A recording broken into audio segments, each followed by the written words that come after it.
issue. What are your thoughts on minimum wage? And more importantly, how will you convince voters that your solution is better than Alan Grayson's solution? Again, earlier we heard that we'd be hearing rhetoric about talking points, etc., etc. We need folks who are going to have answers, and we have answers. I don't believe the minimum wage raise is the answer, but I do believe that we have an answer, especially in Osceola County, where we know it's a minority-majority district. Education is what it's all about. The problem that we have is that right now our students are $1 trillion in debt, thanks to what's happening, and no jobs are being created. Osceola County needs high-paying jobs. They need industry to move in to Osceola County. They need someone who's going to go out there and work on behalf of the workers, on behalf of those who are educating themselves to get themselves out of. I believe these jobs that we're talking about are entry-level jobs. They are entry-level jobs, but they're not meant to be career jobs. They're meant to be entry-level jobs to get people back into the marketplace. But I believe solely in the marketplace. I believe in small business. And I believe that we need to cut rules, regulations that don't allow small business to grow. But if we do not understand what's happening and understand like what's happening in Orange County on the other side of District 9, such as Lake Nona, with all the medical city, with all the opportunities that are coming there, those are the same opportunities we need in Osceola County. We need to find a way to create that. We have the land, we have the structure, but it's time to bring it back into Osceola County so that we have the high-paying jobs that are needed here. Think okay? This next one's going to be a short answer question. You can answer yes or no, and then you can have up to 30 seconds to explain. We'll start off with Jorge. Are you in favor of term limits, and if you are, for how long? Yes, no more than 12 years. Peter? Yes, no more than 8. Carol? Yes, no more than 12 years, and I have a record to prove it. I did 8 years, term limited, myself to my word. Thank you. All right, Peter, you're first on the next question. We do not have an immigration program that is followed by our executive branch. What is your specific solution to the immigration problem, and will your solution create an almost unbeatable block of Democrat voters 10 years down the road? That's a great question, and one that, to say that I have all the answers to what the immigration problem is, I would be not telling the truth. I can tell you, though, that I believe that our immigration system, all of us in this room believe it's broken.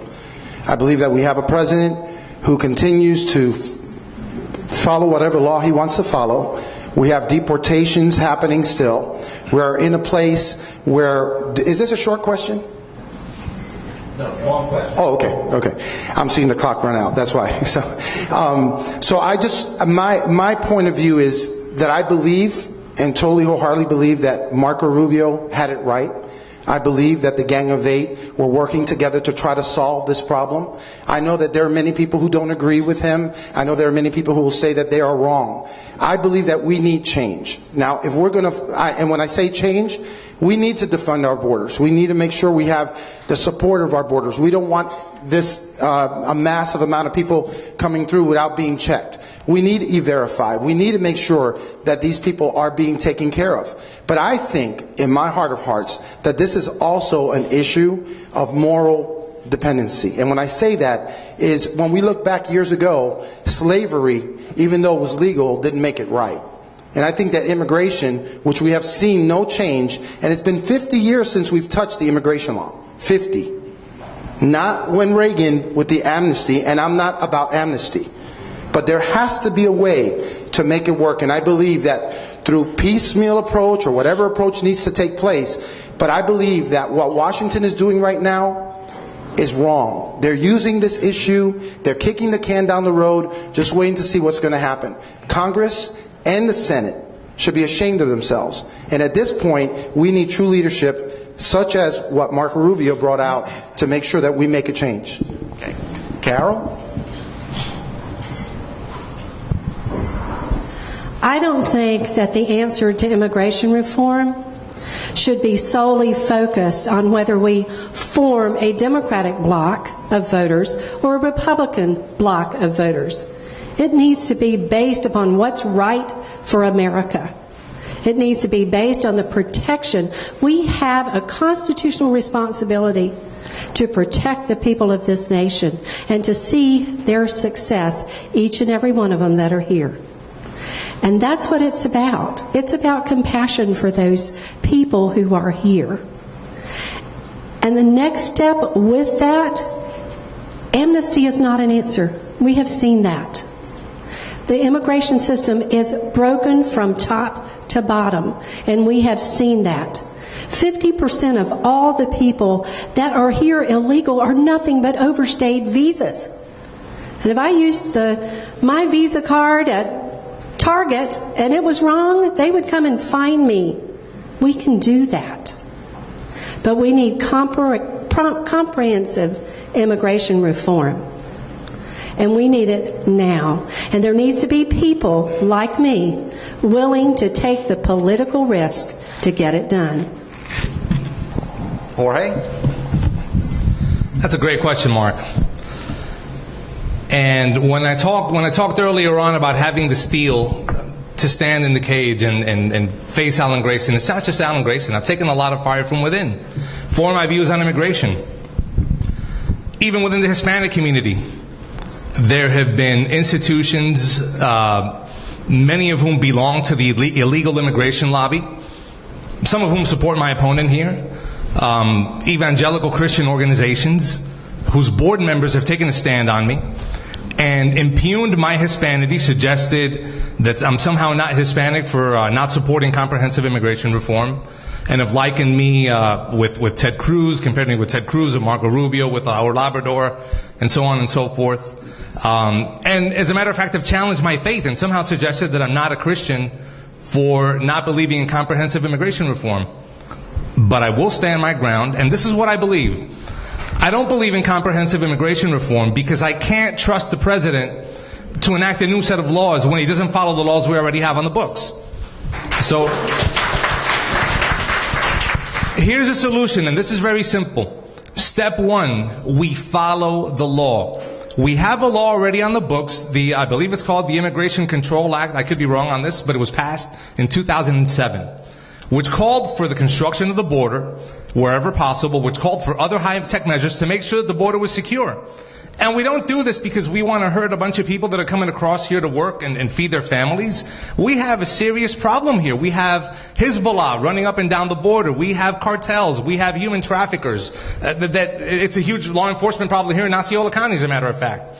And we have to make sure that our border is secure. America is unique and exceptional among the nations of the world, but that doesn't mean that we shouldn't have to enforce our border. It's ridiculous to me. So number one, we enforce the border. Number two, we enact meaningful visa reform. And in doing this, we can attract and enact some of the agricultural labor that we need. And we can do it through visa reform where we know who's here and we can track everybody.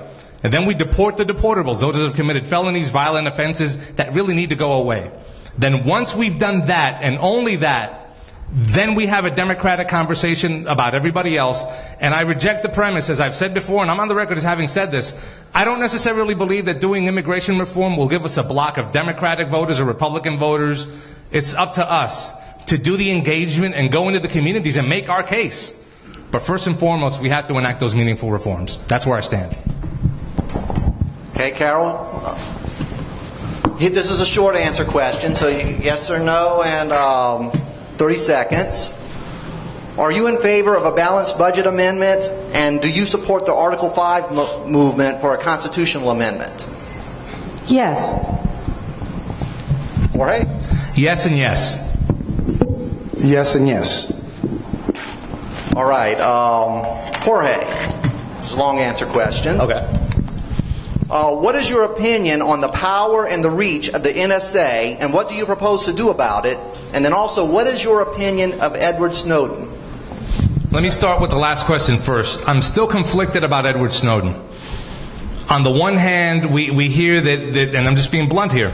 On the one hand, we hear that somehow his efforts are heroic, that he did a great thing in uncovering what the NSA did in gathering all these records and in doing some of these warrantless wiretaps. On the other hand, in speaking with people that are in the know with the national security community, there's a fear that Snowden's actions have done a great harm to our national security.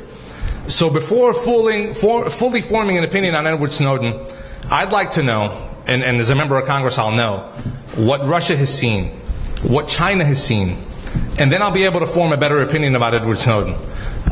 So I'm still conflicted. I'm still very, very deeply conflicted. On the one hand, he did the right thing. It seems like he did the right thing in exposing some of the NSA's overreach, and there is overreach. But I don't know what we've lost in terms of national security, whether or not our nation is at risk, so I'm still conflicted.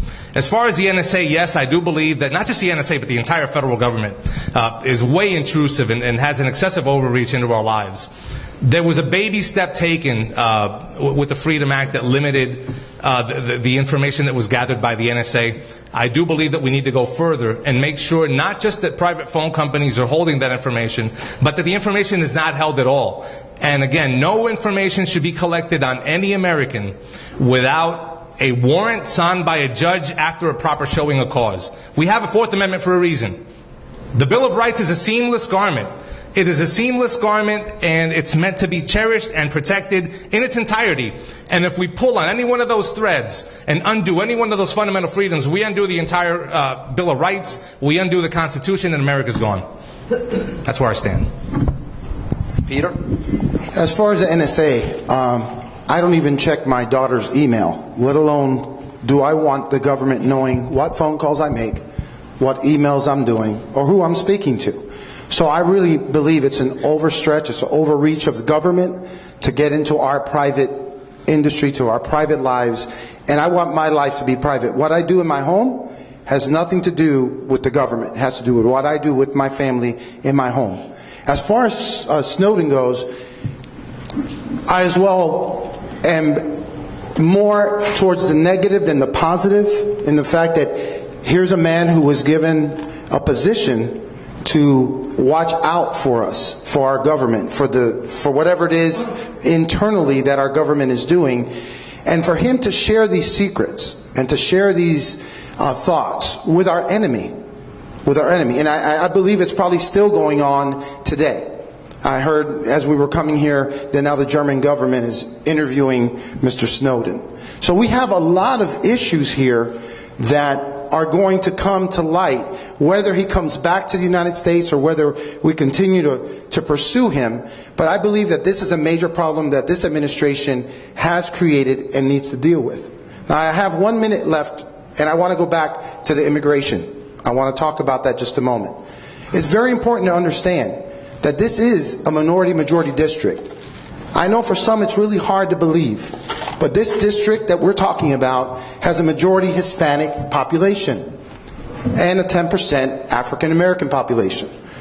I heard Bill Posey speak at the Young Republicans in Orange County, where he spoke about, folks, we need to understand that some of these districts are going to be moderate districts. They won't be so ultra-conservative or so ultra-liberal.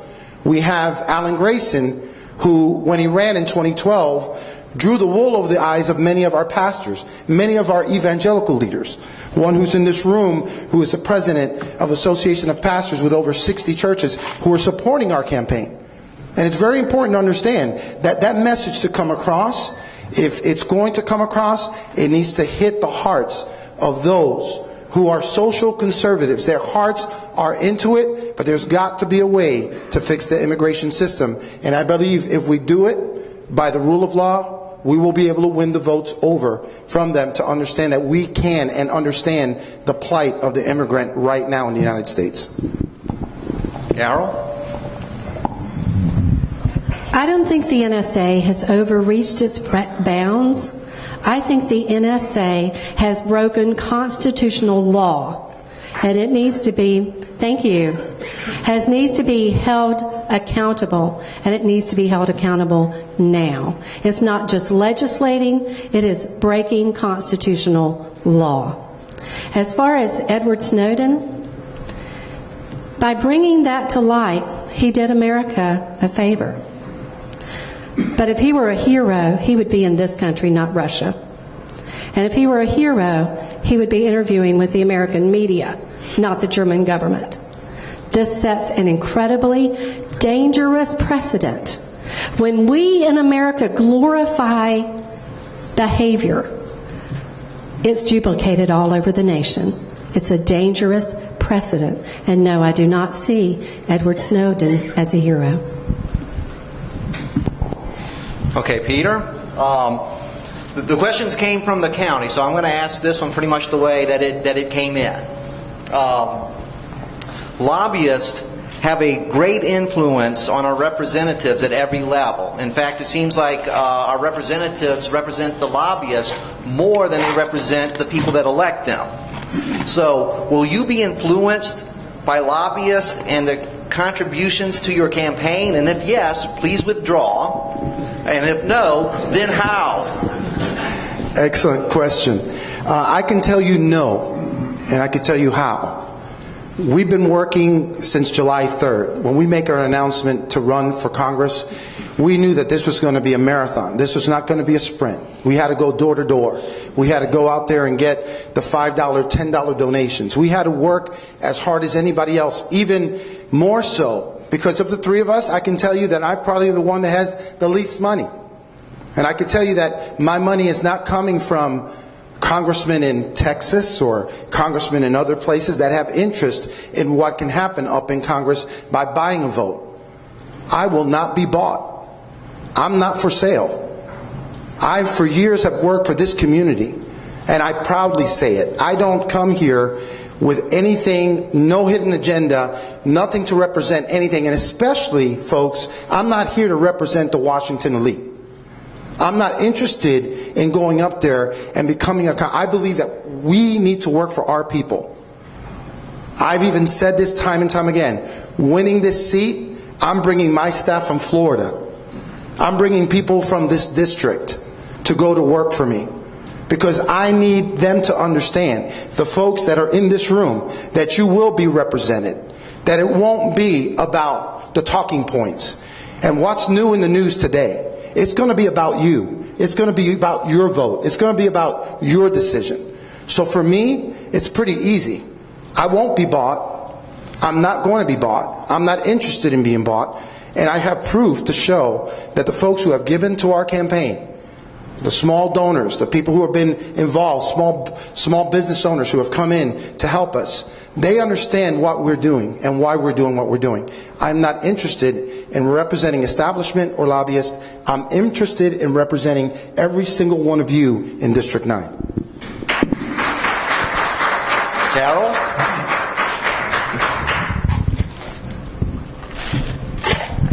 The question was, will you be influenced by lobbyists? Well, I see all of you as lobbyists, and I want to see you in my office and on my phone and in my home when I'm elected. We're going to have to raise a lot of money if we expect to win this race, and there's no doubt about that.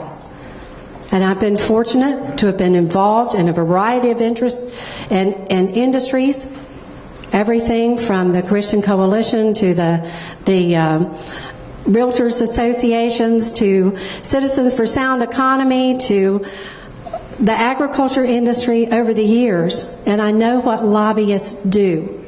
And the most important thing that you can realize is they're lobbyists. You have to understand they're doing a job. They can be beneficial with information. They can be beneficial in helping you build partnerships to do what you want to do. But they're lobbyists.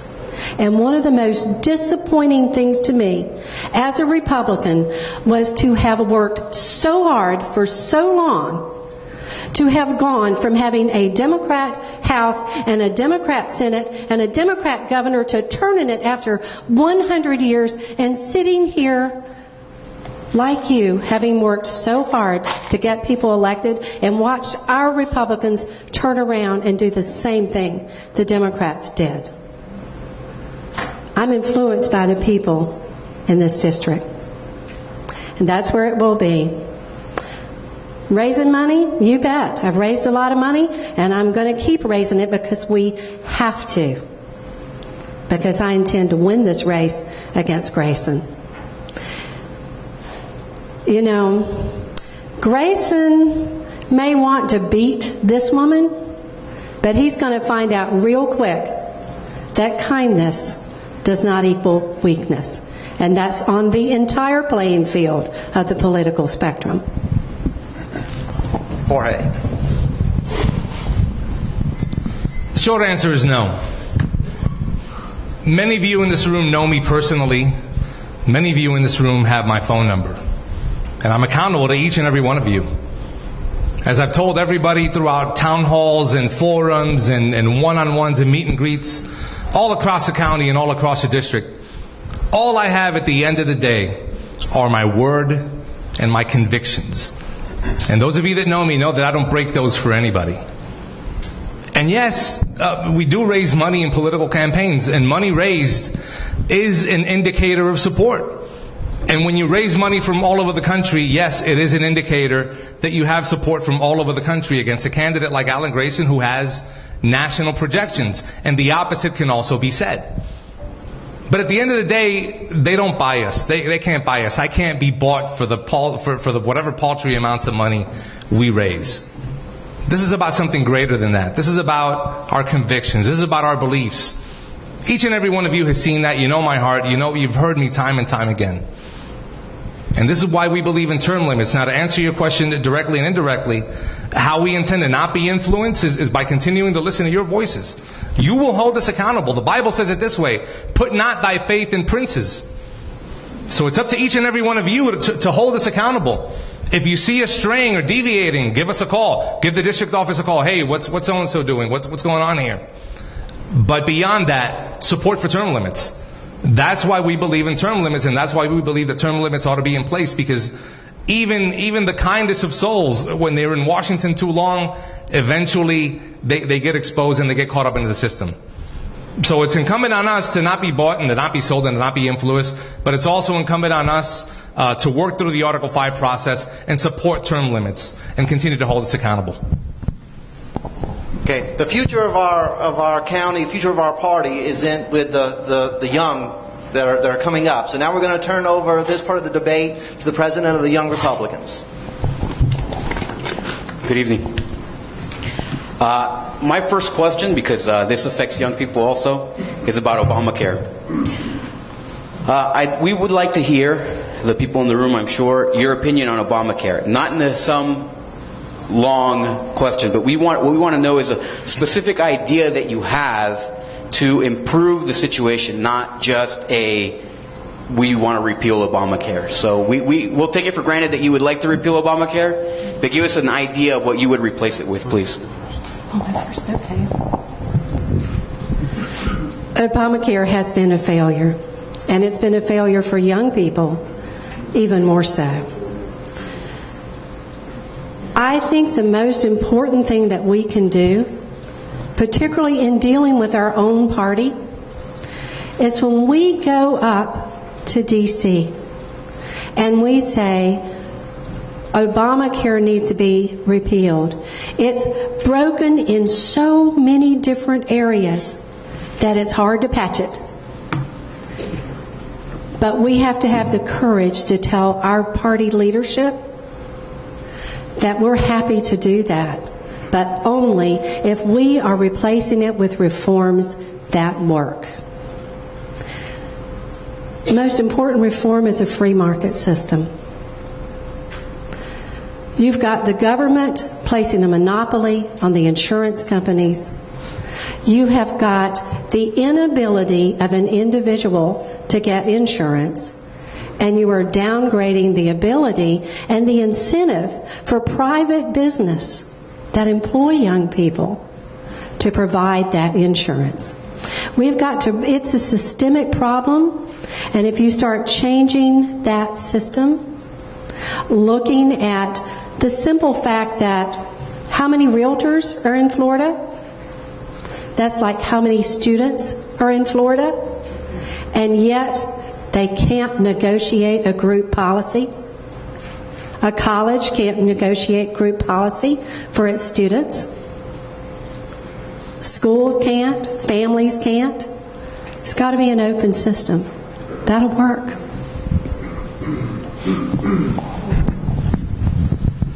We can't stress it enough, and no, we don't want to take this for granted, but yes, Obamacare has to be fully repealed. There is no fixing the unfixable. And if left alone, I fear that Obamacare will eventually degenerate into a single-payer solution.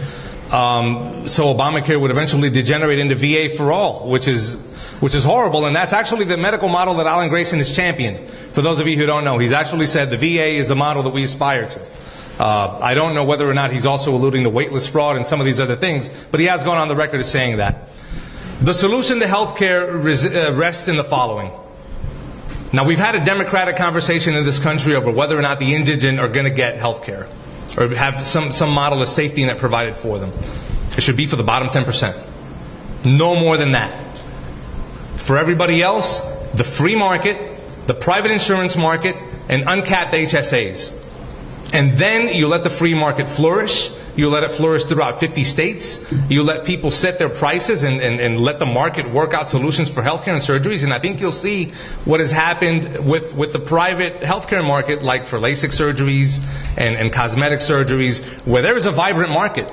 And people can walk in and negotiate and set terms and set prices and well, okay, well, how much for this hip reduction? How much for this heart surgery? And work a deal out that way. We don't have that right now. Now we have $95 Tylenols and outrageous expenses because of the inflation of that added cap in the insurance market. We need to remove that, and we need to let the free market run. And that's how we'll take care of health care, just how we've taken care of everything else in this country. So we have the government once again showing us they can do nothing right. Obamacare proves once again that we are not doing. There's 8 million supposed folks signed up in Obamacare. And in this room there's several seniors who I will want to inform you that 2015 you're in for a sticker shock. Because those 8 million or so that are signed up right now, the 40 million seniors are going to be subsidizing Obamacare, with Medicare Advantage being obliviated. And I know because I'm working in it right now. And I'm telling you that this is what we're about to see happen in 2015. It's very important for us to understand. And real interesting that we talk about the VA, because just today and yesterday they've been talking a lot about in Washington about now if you live within or 40 miles away from a VA clinic or hospital, you can go see a private doctor with all the backlog that there is going on.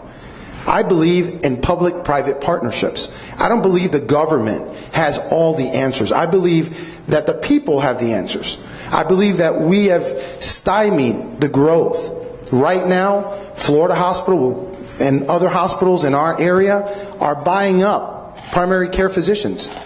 It's getting very, very difficult to go to a primary care. I used to like going to a doctor's office.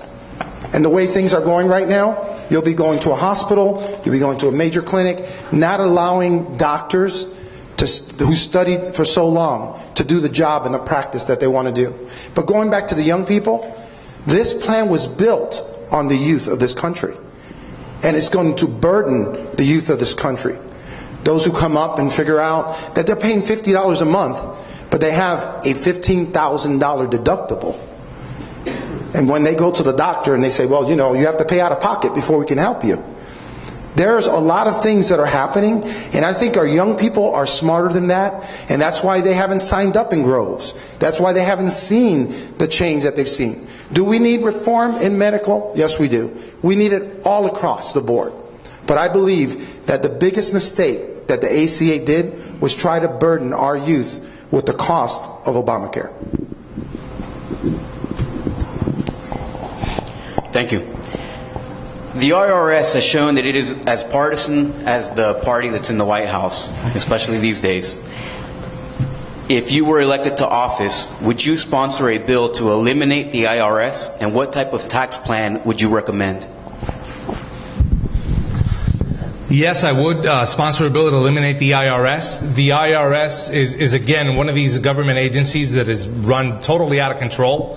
And we've seen through the recent IRS scandal, which is indicative of each of the other scandals of this administration, that they want to encroach on our freedoms, that they want to persecute opposition. And we have a situation where the IRS is asking people, what prayers do you pray? and who are on your call lists and what are on your contact lists and what books are you telling your book club to read, that is far outside of the scope and outside of the reach of the IRS. So yes, I would vote for its abolition. I would vote for its repeal. And in place, I would like to see a tax code that is flatter, that is fair, and that is simpler, that can be done on an index card. Keep it nice and simple for individual and corporate rates. Because we have the highest corporate rate in the world, and that is stymieing job creation, job development, stymieing investment, and we need to bring some of that money back. I am totally for a flat tax. We need to get rid of the IRS. They're only keeping CPAs, attorneys in business, and they're making a lot of money off of them. We need to understand that as American citizens, we pay the taxes. We're the ones responsible for that. But the burden it just keeps growing and growing and growing. Growing, that affects small business, grows big businesses that are taking their money and sheltering in other countries when they should be investing it back here. And on top of that, if we're talking about, since we're on the subject of the IRS, how about the EPA? How about getting rid of them as well? How about making sure? The EPA is another one, with all this coal and all these new laws that are about to come and affect us. You know, our energy dependency from countries that hate our guts, yet we're here sitting on the Keystone Pipeline and nothing is happening while China and Russia come together to sign a $400 billion pact. I think it's time for several agencies, not just the IRS, to be closed down, and we need to focus on that, and we need to do that quickly. Thank you.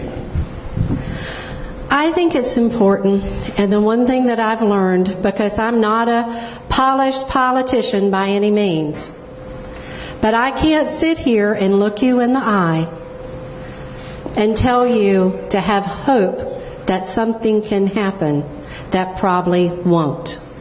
In the past 20 years, there have been 2 government agencies that have been abolished. And one of them was the Federal Tea Tasters Board that was formed in 1897. Very few agencies can ever reach abolition. And I don't have the need to tell you that and then come home and chest thump and tell you, hey, I tried, it was all those other guys. I don't think we can do that anymore. I think we have to be accountable. The IRS is out of control. It has broken constitutional law, and one of my most exciting days was to actually see this Congress of ours stand up and hold Lois Lerner in contempt. Now, have they held her to the charge? No. But we have to have a fairer tax. And it has to be a non-floating, constantly moving tax and incentive package. And there are businesses and people that would happily pay more money if they could just know what it was going to be. I had an opportunity to talk to the representatives from Koch Industries, and that's exactly what they said. Just let us find a bottom line. We'll be happy to pay more tax.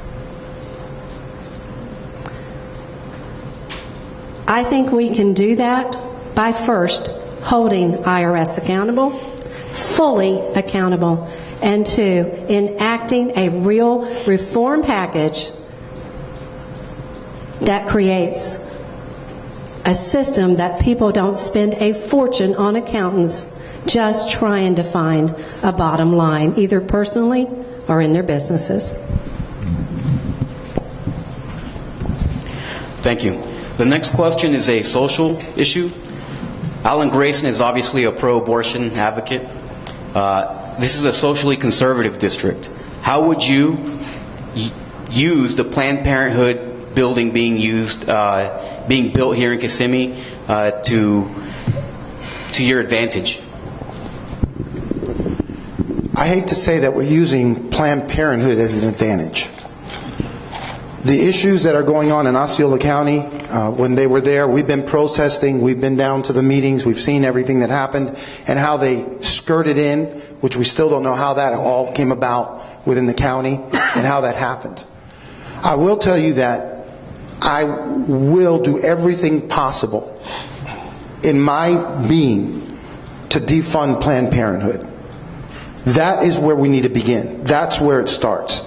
We can talk about the law, the rule of law here, and I saw a lot of county commissioners say, we couldn't do anything about it, it's here, it's signed, it's by law and all that. Well, laws are made to be changed, and people and leaders are called to make changes. And it might be difficult for some people to understand. But Planned Parenthood in Osceola County goes beyond abortion. We're talking about human trafficking that's coming in here, into this district, which is probably one of the largest problems. If you're not aware of it, it's happening every day. And seeing these young ladies being trafficked into this county, into prostitution, and into opportunities, and then using these clinics to use them as the abortion clinics or as contraceptives because these kids didn't know any better. This is a sad situation we see in Osceola County. We don't even have a gun range in Osceola County, but we have Planned Parenthood. What is going on? We have to stand up. It is time for us to stand up. I don't have a problem running around that. We were there the day they opened. I tried to go in the building, and I was told politely that if I didn't walk away, that I was trespassing, I was going to get arrested. Now, I had 3 other events that day, and I don't know if my wife wanted me to be arrested that day. So I needed to walk away at that moment, but we stood there. And we marched. We are going to go against all the social conservatives, the churches that I've spoken in, the people that we've spoken in. We're going to stand against Planned Parenthood. It's not about health. It's about abortion, and we need to do something about it. And I'm willing to stand up and defund Planned Parenthood.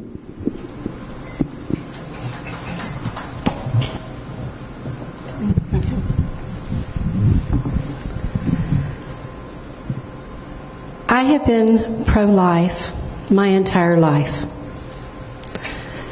And I say that because in 1956, I'm the illegitimate daughter of 2 mill workers in North Carolina.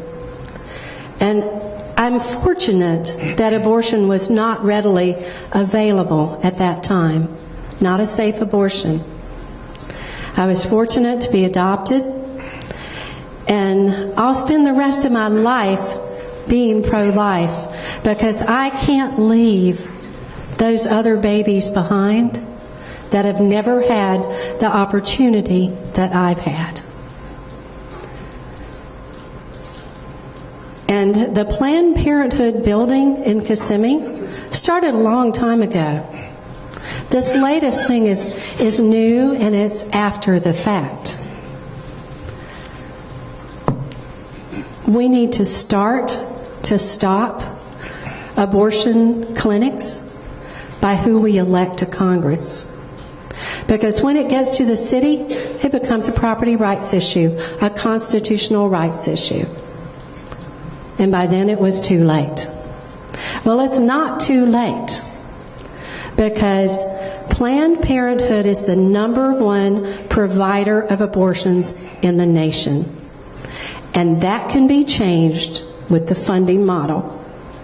I have promised to not fund any dollar of federal tax dollars for abortions, period. And that has been my pledge to the party since the day I was involved. Now, there are things we can do, because that's where I've been. It's not enough to say, oh, whoa, this is bad. Well, while we're talking about Planned Parenthood being in Kissimmee and we can't stop it, why aren't we building a home that allows people to deliver babies and adopt babies right next door? Now, that's where I want to spend my time. And I want equal funding for those babies that have a chance to live. And I will vote for that.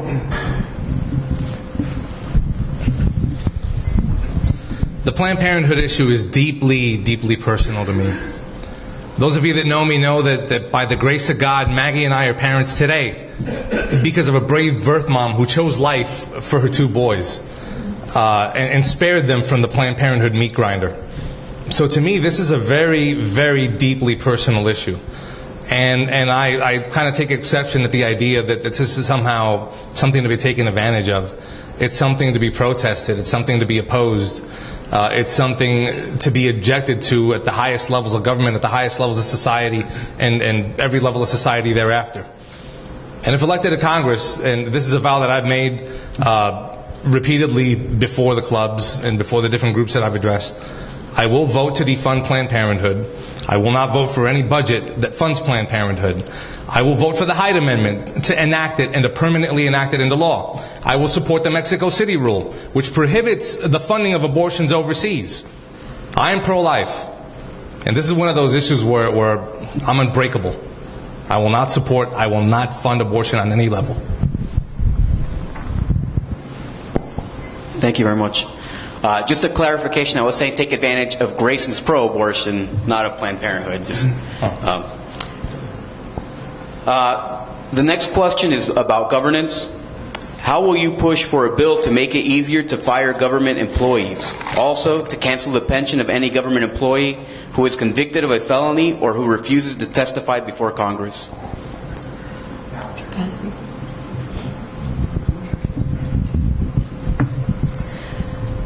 The laws that govern the ability to hire and fire all take place within a government union negotiation, and that's where it has to start.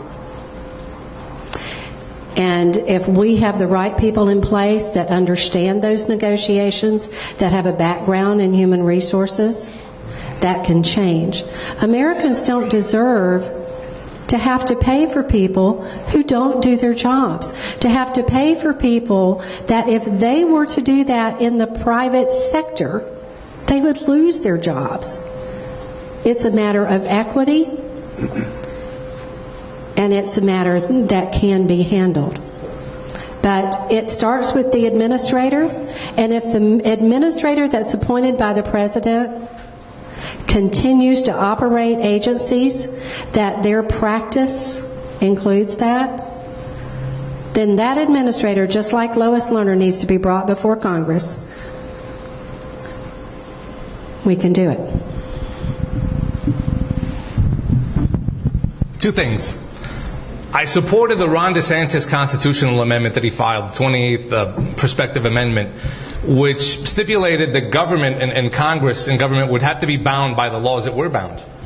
That's where it starts. We have this idea that somehow government is not accountable, that they live by a different set of rules, and this is where you see that government feels like they're entitled to do what they want to do and to let VA patient wait list fraud just run amok and do all of these things.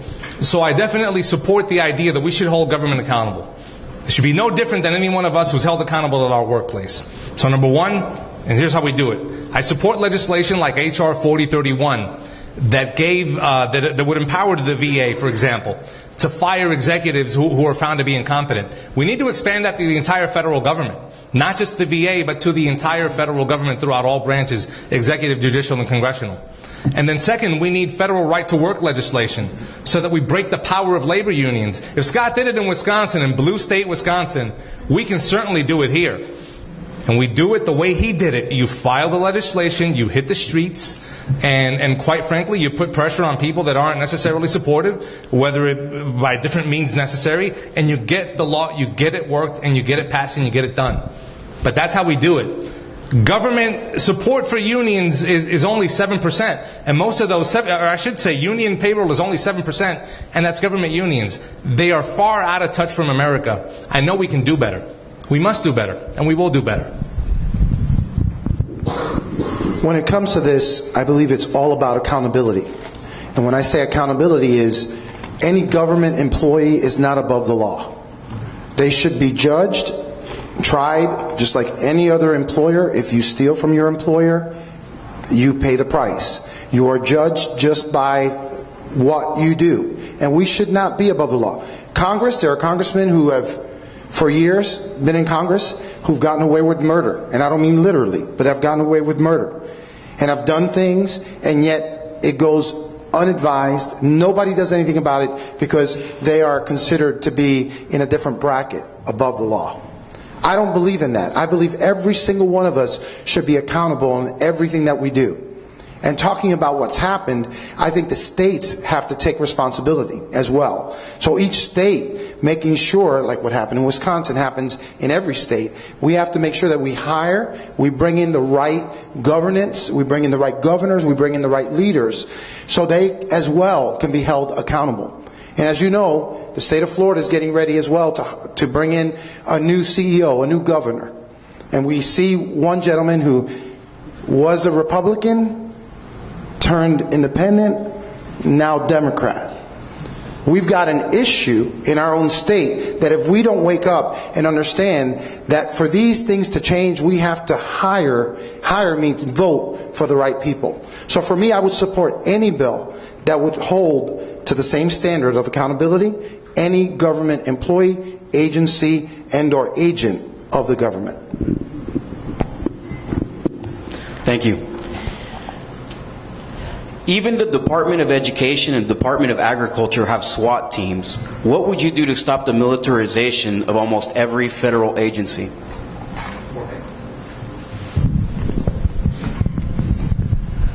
Like anything else, it stops with funding. So the short answer is you defund those SWAT teams. You file legislation that specifically defunds interagency SWAT teams. Then you go into the bureaucratic administrative state and you uproot it.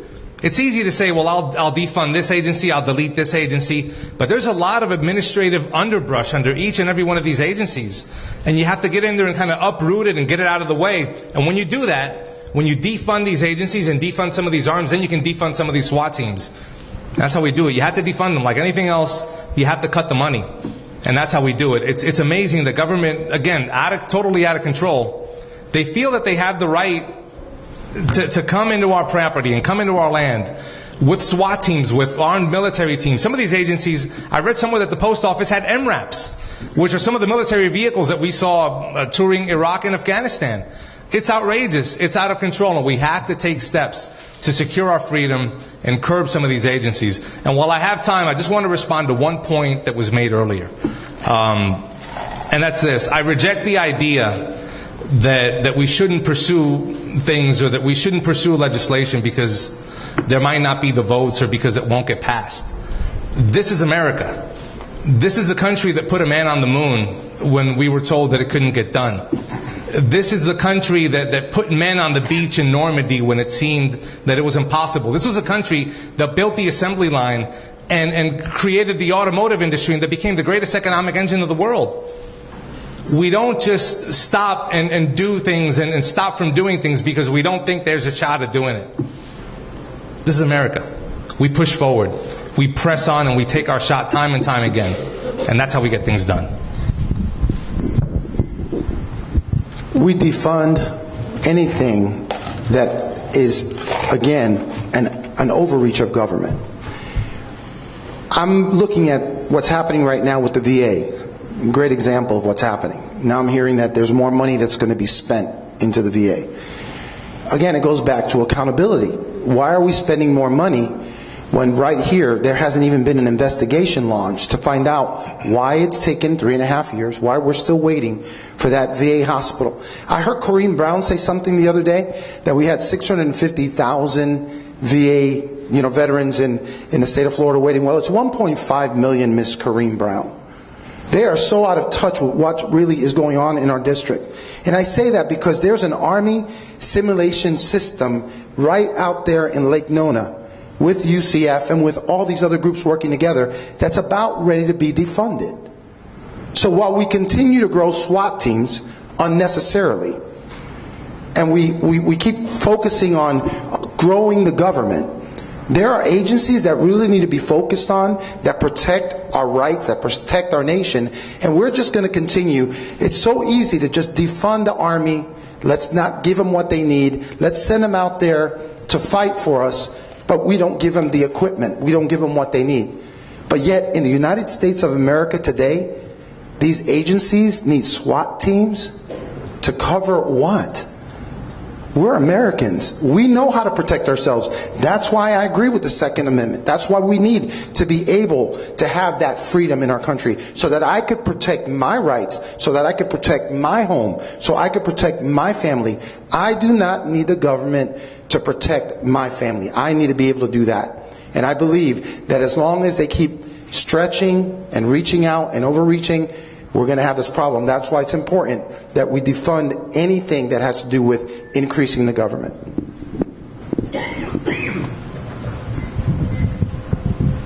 I don't think we can have all the answers, but what we need to know how to do is ask the right questions.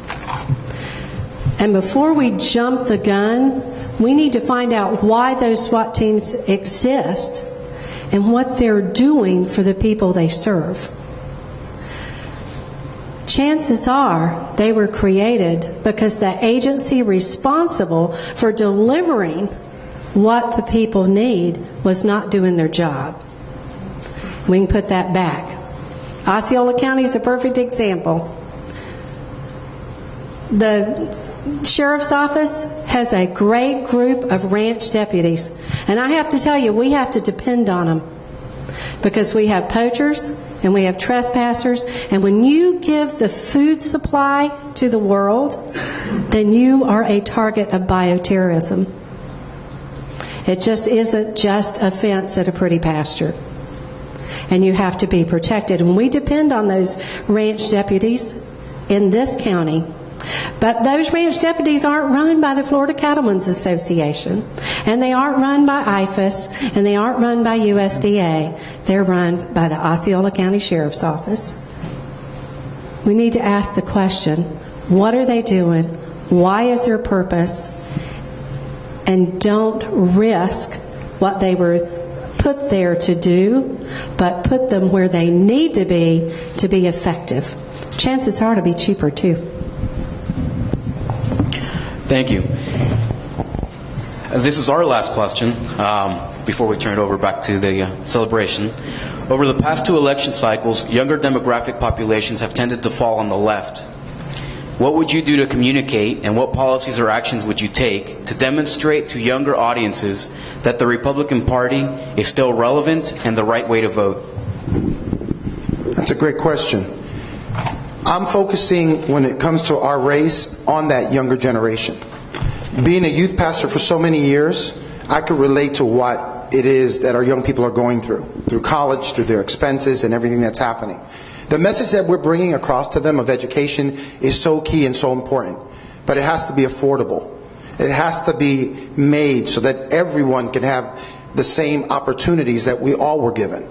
So for me, to talk about the Republican platform when it comes to the youth, the next generation, for me is key. As a youth pastor, I was able to see 5 or 6 of our young people go through our ministry and not just become pastors and youth pastors, become attorneys, become business owners, become whatever they wanted to become. Because it was important for me, for them to understand that you can't depend on the government. You need to work hard. And when you work hard, it pays off. So for me, the message is clear. Our dependency, going out there, speaking to these younger Americans, especially Latino Americans, that so much need help, to me it's about legacy. I'm not running just to run. If I wanted to become famous, there's other ways to become famous. I've been criticized by many. I've been told by many that I should get out, that I shouldn't be here. And I've told them all, I'm not getting out. And there's a lot of young people depending on us. There's a lot of people looking to see, are you willing to stand up for what's right? And when I saw legacy in a youth ministry, I think even in politics, we could leave a legacy. We could bring up that next generation of young Latino, and not just Latino, but also Anglo, that they could see in us, there is hope, there is a future. But we cannot continue to lose elections on issues that really to them, a lot of them, they could go one way or another. I think the message is important, and if the messenger brings the wrong message, we're going to lose this election as well. Carol? I think the most important thing that we could do for the next generation is to listen to them. Because when we do nothing but preach at them, the hearing goes off. They want to be heard. And the most important thing that I can do, and why it is a key to what I want to do, is to reduce the deficit. Because we are taking this next generation and we are chaining them to a lifetime of debt. We are physically stealing their freedom. Now, that's something they know, and they don't respect us much for it. And I don't know how we expect them to listen and learn the free market system whenever we're taking away their freedom. I think that's very important. I have a 25-year-old son, and I have a 20-year-old daughter. And they're precious to me, along with every other child in this nation. And we owe them better than this. They're coming out of college loaded with debt, and there's no jobs. And that's one thing we can do, is to give them an opportunity. They're coming out of college, and they're going to work as waiters, fast food restaurants. That used to be for people that didn't graduate from high school. We need to give them jobs. We need to take away the debt, show some responsibility and some accountability, and give them a future. And then they just might be interested in the Republican Party. Our youngest generation has been marketed to and sold to and pitched to and offered to practically from birth. So they know a sales pitch when they see it. And they know a panderer when they see one, or pandering, I should say. They know pandering when they see one. They know when they're being pandered to, and they know when they're not just being talked at instead of being talked to. I've been fortunate and I've been blessed to talk to our young people throughout the district, our young Republicans, our college Republicans, and sit down and listen to their concerns. And I found that our young people really are jaded. I found that they are jaded at the direction this country is going. They found that government has not fulfilled the promises that they've made. Many of them voted for President Barack Obama in 2008, 2012, went for the lofty rhetoric, the hope and change, and the soaring prose, and then found that President Obama kind of fell and collapsed with a dull thud. So here we are. What are you going to do now? And what our young people want is very simple. It's number one, not to be pandered to be spoken to bluntly and straight up about what we're going to do. Number two, it's to be assured that we're going to work hard for private sector job creation, so that when they do get out of college, after getting into debt, after paying ridiculously high tuition, that they can find opportunities to pay that off and work on those degrees that cost $100,000, $200,000, $250,000, and work in their field and find meaningful work. That's what our young people want. And on social issues, I understand that there may be some differences between us. But again, they don't want to be pandered to. Where we agree, we can agree. And where we disagree, we can do so agreeably. And at least have them understand where we come from, where our heart is coming from, and then maybe somehow find common ground. But that's what they expect. They expect before we engage in meaningful debate and meaningful conversation that we listen to them first and not pander. Thank you. Okay, we just have two more questions. I think, Carol, you're up next. We have a majority of Florida Republican representatives which are in support of Common Core-like initiatives in Florida. What would you push for in education reform? And if it is not completely removing the federal government from education, what specifically do you believe the federal government should be doing in education? I've long seen the federal government as a catalyst, a location where you can get data, where they can explore new things, provide training for advancement, where they can look at where we sit in the world. And that's where it stops. The responsibility for education is with the parent. And we have a right to educate our children as we see fit. And one of the number one things that I would do is to provide choice for parents. I've been for vouchers since Pete DuPont talked about them back before Reagan was elected. And ideas like charter schools and homeschoolers are now respected when they once were not. Virtual school. We have got to look at innovation. Now, the federal government can be a clearinghouse for that, but that responsibility comes back home. It's the purview of the state, it's the purview of the local school board, but most importantly, it's the purview of the parent. And the direction that we're headed in, we have got to be globally competitive. And I certainly champion those who have been willing to step up and talk about being globally competitive. And that includes Governor Jeb Bush, who supports me. I am proud of the fact that he is willing to take it head on. Now, I don't agree with him on Common Core, and we've discussed that, and we'll continue to. But at least it's got us here today, talking about what does work, what will work, and trying to find some innovation and answers before this nation is no longer globally competitive. Let me just answer the question briefly and bluntly. America put a man on the moon and built assembly lines and became the world leader in innovation without Common Core. Without this unwarranted intrusion of the federal government into our education, without the federal government collecting data on our kids about what they do, what their patterns are, what do their parents do their parents own guns. We did all of this without any of that. And the fact is that I, like many of you, do not trust the federal government to be a clearinghouse on anything. The responsibility for education rests solely with parents and with local school boards, where the parents delegate to the local school boards.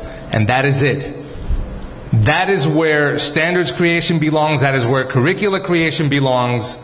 It does not belong at the purview of the federal government. It does not belong to unknown bureaucrats, to unappointed, unelected agencies and NGOs. It does not belong to publishing houses or testing companies. And I'll tell you right now, Jeb Bush was a great governor who did great things, and especially he did great things here in the field of education, but I respectfully believe that he is dead wrong on Common Core.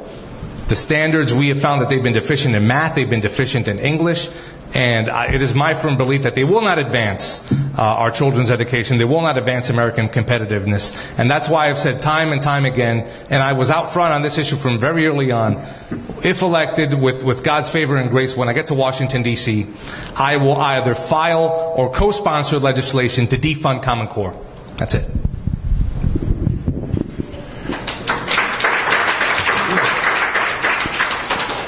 Whatever happened to 1 + 1 is 2? We're in a time when children can't even write script anymore.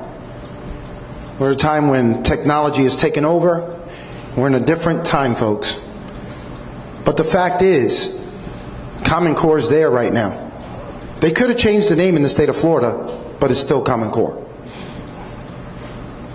I'm the only one on this panel that can tell you that I've served on charter school boards.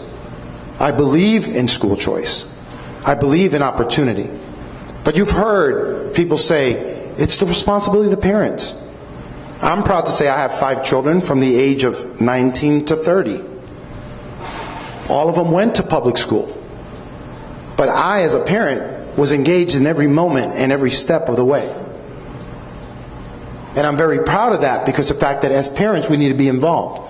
But there's one thing I'd like to share with you now as a Latino, if that's okay. Our Latino parents, both of them are working minimum wage jobs. It's very hard for them to get involved in the PTA, to get involved in the things that I was involved, because my mom and dad, even though they're Latino and Puerto Rican, they were always there for me. And they said, you have to be there for your kids in every moment of the way. But we're living in a time where we need to give children opportunity. Common Core is not opportunity, it's indoctrination. We need to go back to the principles of learning how to read and write. Give opportunity to these children to not just go to college someday, but maybe they want to go to a technical college. Maybe they want to learn a trade. We need great electricians. We need great air-conditioned techs. We need all kinds of folks in this great nation. But we can't forget that it's not the government's responsibility. It's each and every one of us in this room's responsibility to make sure that the future of this nation, the children that are in this room and the ones that are to come, our grandchildren that are to come, have that opportunity as well.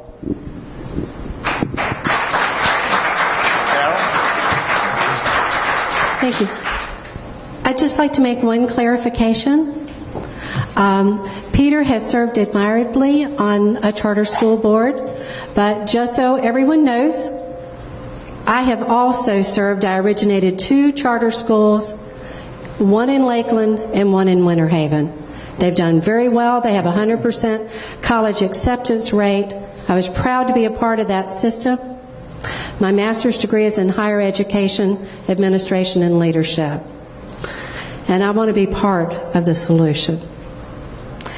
And when it comes to reining in the federal government, across the nation, they give 5 to 16%, depending upon the state, to education of our children.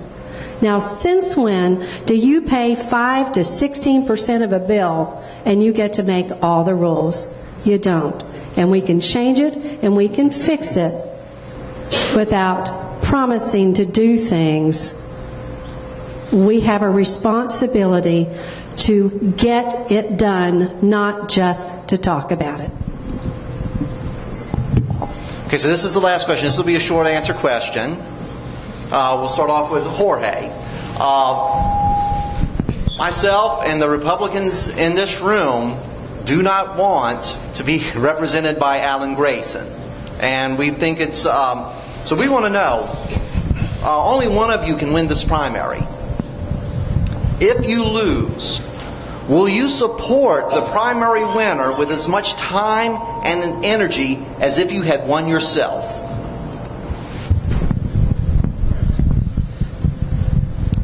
I'll consider that. Look, ultimately, and this is something that I learned from somebody who competed in the last primary cycle. I sought counsel from the people that ran in the last cycle, and who ended up losing to Todd Long. And what that gentleman said was, at the end of the day, nobody wants to listen to Mr. 10%. This is just a candid response. So, sure, we'd offer our advice and counsel to the winner, but ultimately, it is up to the winner to build his or her or my team. So we would defer to the person that won the primary, as I would expect that my opponents would do to me, but absolutely. We are willing, ready, and able to help out however we can. Peter? Great question.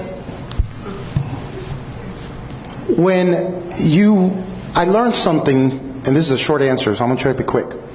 But I learned something September 30th, 2013, when I was personally attacked for something that happened 25 years ago. Made me think about, do I want to be here or don't I want to be here? Made me think about something I learned from someone in this room who's in Osceola County. He told me, you can't violate the 11th commandment, which is Republicans should not attack Republicans. And it took me aside for a moment, and I started thinking about, what is this all about? Is this about me, or is this truly about the people in District 9? I totally believe in District 9. And I believe that I have the fortitude not only to win, but also the fortitude to be able to take the hits, and if that means whoever it is comes out of here winning, I can also help them to make sure that Alan Grayson does not become the representative for District 9. Yeah. That's my goal.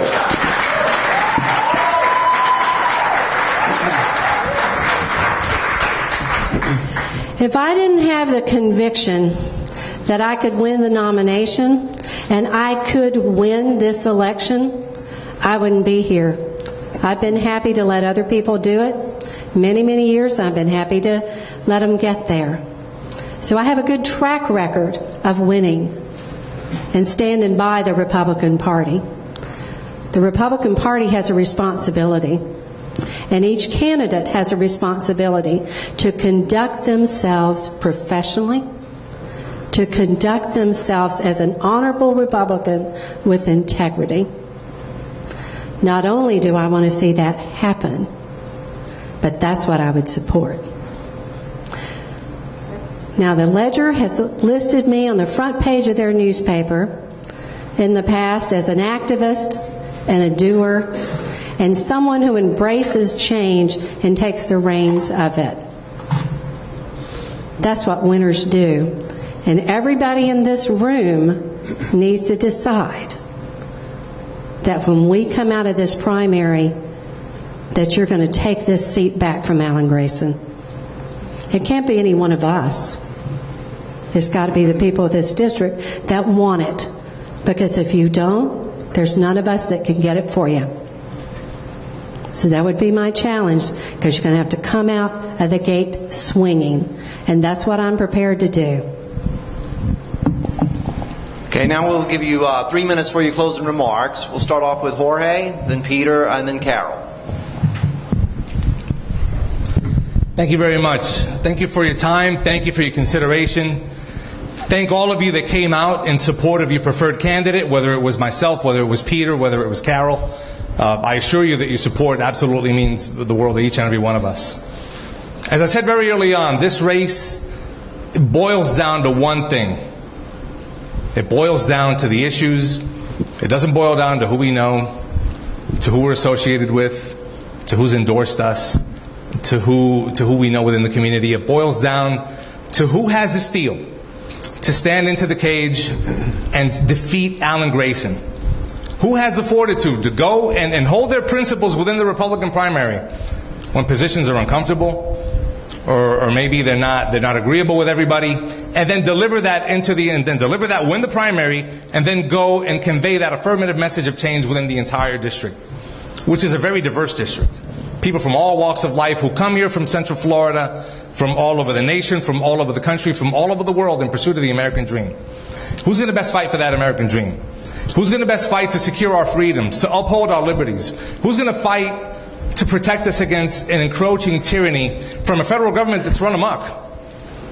I'm a veteran of the armed forces. I've served in the Navy. I've served in the Marine Corps. I know what it's like to endure crucibles in life. I know what it's like to be attacked and to have slings and arrows thrown at you from people who share or are supposed to share a background with you and share a faith and share a principle with you. And I've come unscathed, and I stand stronger than ever. And that's what it takes. It takes steel to come out of this primary and come out and win this general election. And as I've said before, it is my firmly held belief that I and I alone have that steel. I thank you for your support. I thank you for your time. I value your friendship. If you want to learn more about our campaign, you can swing by the table over there. Please see Anthony. Go to bonillaforcongress.com. Join our Facebook page. Let's stand together. Let's fight. Let's take this fight to Alan Grayson, and let's defeat Alan Grayson. God bless you all, and God bless America.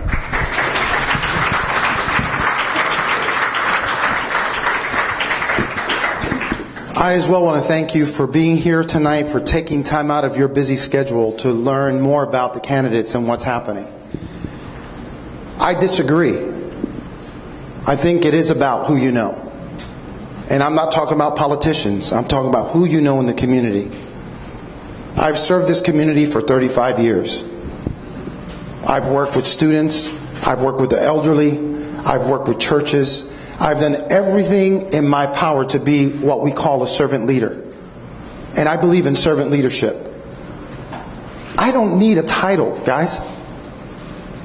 I don't need it. Titles are just names you put in front of people.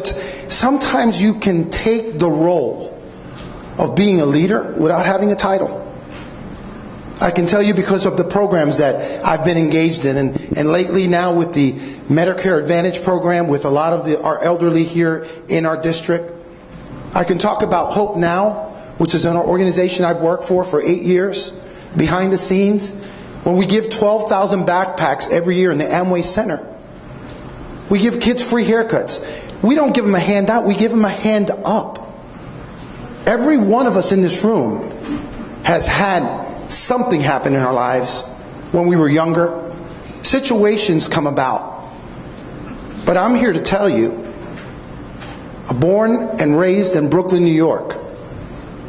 And my understanding is Alan Grayson is from the Bronx. And we from the Brooklyn and the Bronx do not get along at all. Yankee fans, Met fans, we do not get along. And I can tell you that I have no problem whatsoever standing, debating this man, even though I know he'll only debate me once, because he doesn't have what it takes to debate in front of a group like this. Where has Grayson been? Where has he been the last year and a half, Osceola County Republicans? I ask you that because I've spoken to John Quinones, to Wanda Rentas, I've spoken to Pete Clark, to Jennifer Thompson, I spoke to Mayor Jacobs in the county, and I've said, let me ask you a question. In a year and a half's time, how many times has Grayson come to speak to you about the needs in the community? And you know what they told me? 0. So how can you help a community if you're not even connected to the community? I'm the only candidate here that's not only connected, but understands the need, especially in our Hispanic district. And I want to take that message to them, and I could promise you like I'm standing here, I will work as hard as I can every day, not only to earn your vote, but to let you know that I'm going to make sure that we get rid of Alan Grayson once and for all, and I will work hard. Thank you very much for your time.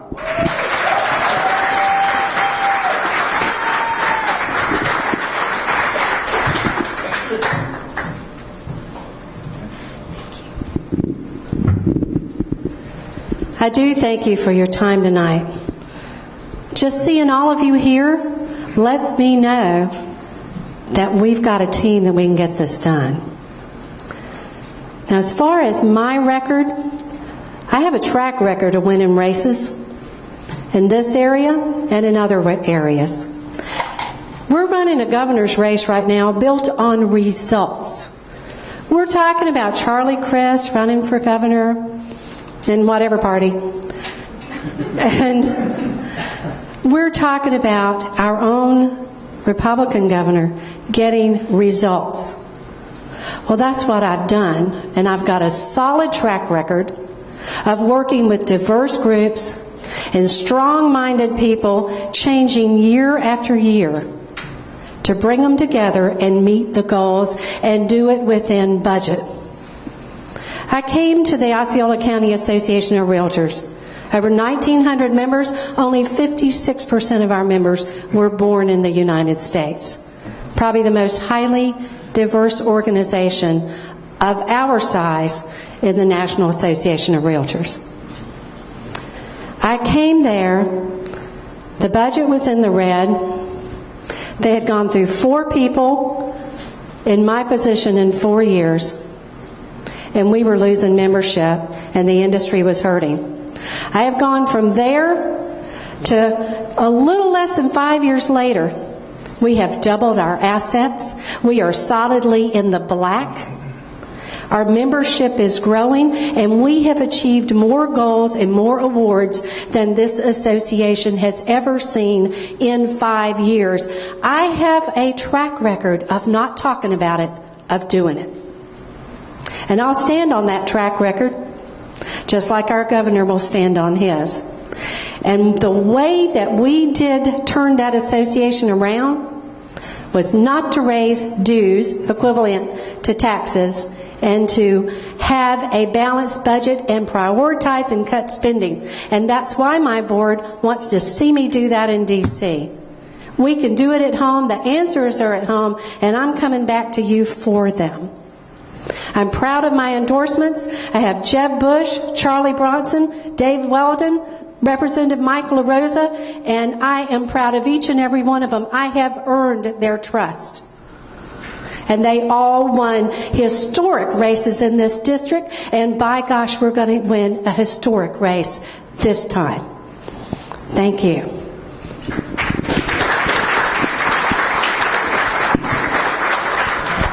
Okay, before we go, let's go ahead and give all our candidates a round of applause.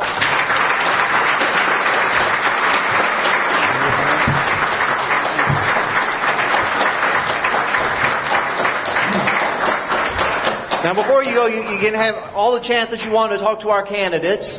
If you want to join the Gun Club, which is the funnest club in Osceola County, we have sign-up sheets there. We have a shootout in 2 weeks. The 14th, we have a shootout. You want to be there. If you're not a member of the Gun Club, go join today. If you're 40 or under, join the Young Republicans. We got sign-up sheets right there, and the Republican Party of Osceola County has new leadership. My wife is the chairman. She couldn't be here today because she's out raising funds for us so we can help these candidates. We got sign-up sheets there. Help us with the Republican Party. Thank you all for coming, and we really enjoyed having you here.